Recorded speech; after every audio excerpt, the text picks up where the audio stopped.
Hey, what you guys are about to see is taken from a full-hour session on shadowboxing with Yodkhunpon Sittraipum, the elbow hunter of 100 stitches. Yodkhunpon is absolutely incredible. He's a legend of the golden age. He was 118-pound champion at both Rajadamnern and Lumpini Stadium, which is incredible. And a lot of what he did as he was growing up and forming as a fighter was done through shadowboxing. So shadowboxing is absolutely something that he is an expert in and knows a lot about. So you can learn a lot even in this segment, but I highly recommend you go watch the full-hour session with Yodkhunpon. If you're not yet a patron, you can click on the link in the description below and become one easily, but I hope you enjoy this segment.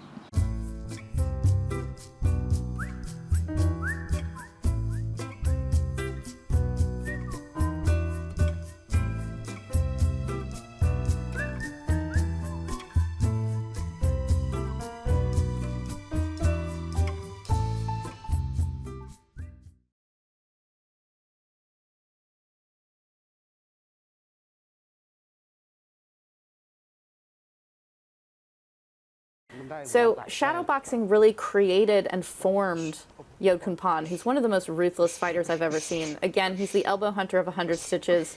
He's an elbow specialist, but he's a knee fighter. He's Muay Thai. Very well-rounded, very beautiful in his Muay Thai. But his feet are absolutely incredible. Like, his footwork and his shadowboxing is unique and is this very underrepresented, very taught, I guess, art form. He told me I need to shadowbox like 6 to 10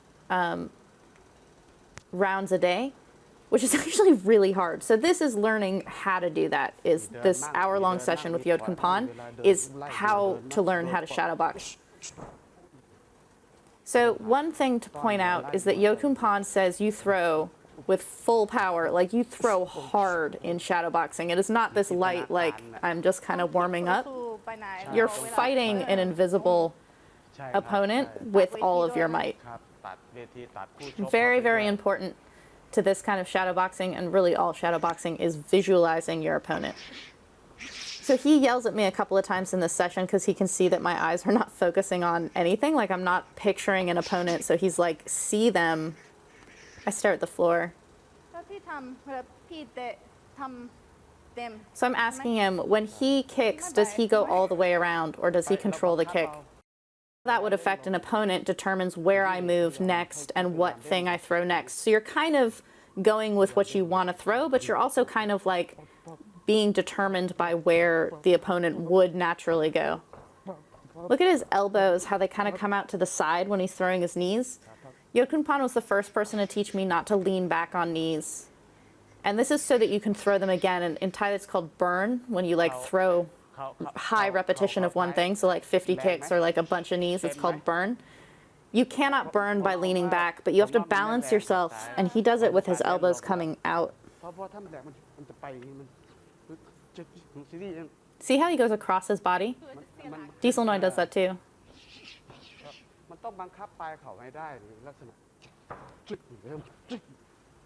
He's saying you have to control the return of the knee. So you throw with full power, but you have to control it as it comes back.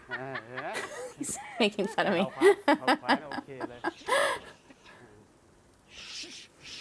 On my left knee, my right standing foot pivots too hard, which makes it hard for me to control the comeback.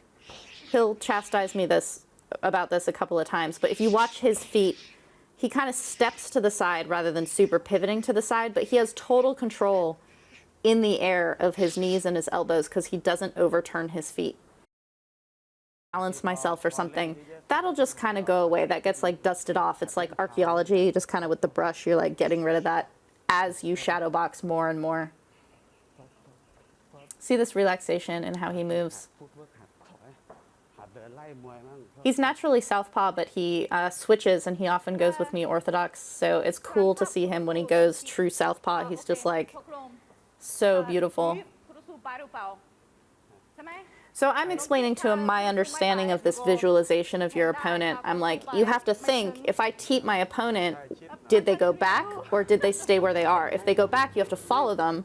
If they decided to like oppose you or bat your leg away, where are they now? Like, what's the weapon that's going to come after that based on where they're standing now?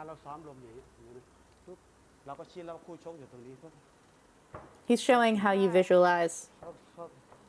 He's visualizing his opponent. He teeped them, they didn't go, and so now he's ready to block. If they go backwards, then you have to turn a little bit to catch up to them. Sometimes you have to think that the opponent is going to bat your teep away, and so you have to have the next like balancing move to not just get spun out.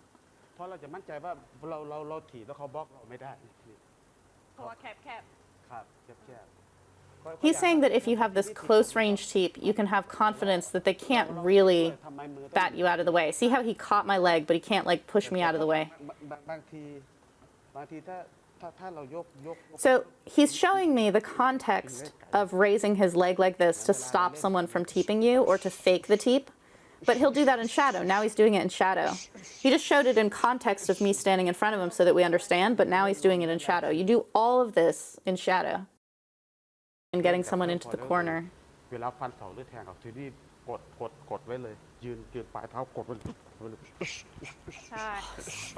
Elbows. See how he can do this on a dime? Like he needs no space to actually do his shadow boxing. He takes up space. He like gallops around, but you don't need it. Like he can do everything he's doing in a little like carpet square. He doesn't like my elbows because they're too tight. I was like, I wasn't making a fist, but I was kind of like tight coming like this. And he's like, no, you have to like kind of unhinge, like the Tin Man all oiled up. You unhinge everything. See how much my feet twist? His feet don't. Chop bit. You like to twist too much, is what he's saying. Too much. Once you go, you're done. Like you've gone over your limit. So if your feet don't move as much, you can come back more quickly. It's the same thing as not leaning back on the knees or controlling at the end of things. Fans find elbows very exciting, but they're not seen as a very like high art kind of weapon.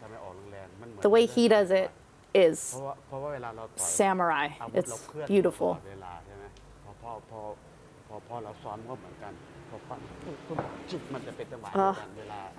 So see how I'm standing where I'm standing, and so he's showing me the shadow around an opponent, how to like get into their blind spot with his weapons.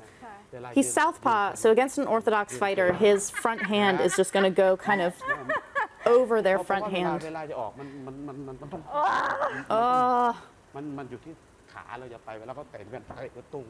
This man will make you understand distance and millimeters within seconds of being in front of him.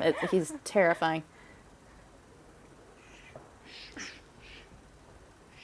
So he, in our sparring, he actually complains to me a lot that I don't kind of lean into my elbows the way that he wants me to.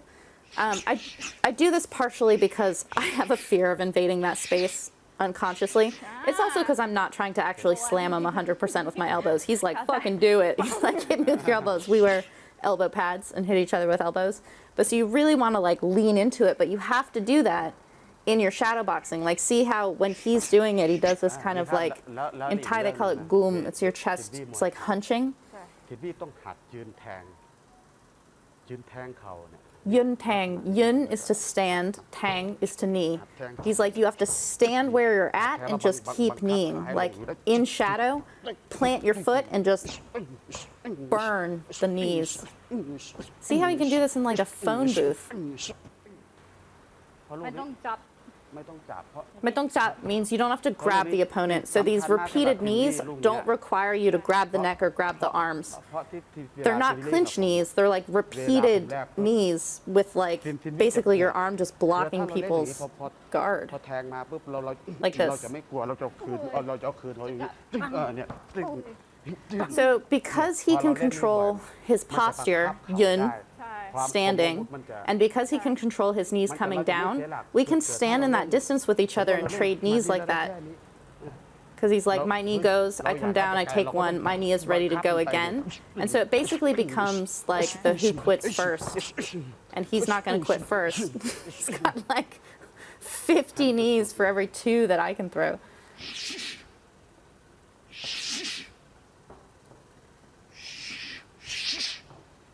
So I'm practicing like going behind someone's head and turning a little bit on that. Like techniques that I know, I'm trying to put into shadow form.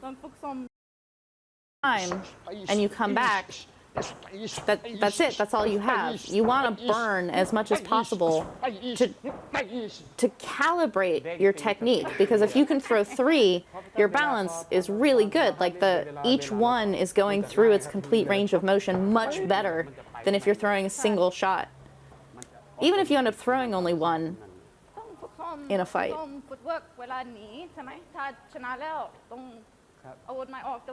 So I'm like, do you have to practice your footwork for if you're winning already and you're just going to knee, which means like to run away or like get away? And he's like, yeah, you want your feet to be really fast, but he's Muay Thai, so he never like ran away from anybody, so he doesn't quite understand my question. But he translated it in his head to practicing this footwork of like getting away from someone. So see how I'm throwing this knee and he's just kind of like pivoting, cutting the angle. Well, now he's throwing the knee and I'm cutting the angle. But he's like, train your feet to be able to make that sharp angle. You have to think, like, where is this knee coming? Where is this kick coming? Like, really, really picture your opponent. Hey, so that is just a taste of the full hour-long session on shadowboxing with Yodkhunpon Sittraipum in the Muay Thai Library. This is a very unique, very unusual session. There's nothing like this really on the internet, kind of in the world, so this is very unique by itself, but it is part of what the Muay Thai Library is all about. I highly recommend you go watch the full hour session. We also have more sessions with Yodkhunpon in the Muay Thai Library. And while you're there, there's more than 100 hours of long-form instruction with the crews and legends of Thailand, preserving the legacy of Muay Thai in Thailand. You can watch that as a patron. Click on the link in the description below, and not only do you get this incredible content, as well as documentary projects, but you are helping support the legends and crews in the Muay Thai Library, as well as documentary projects like these.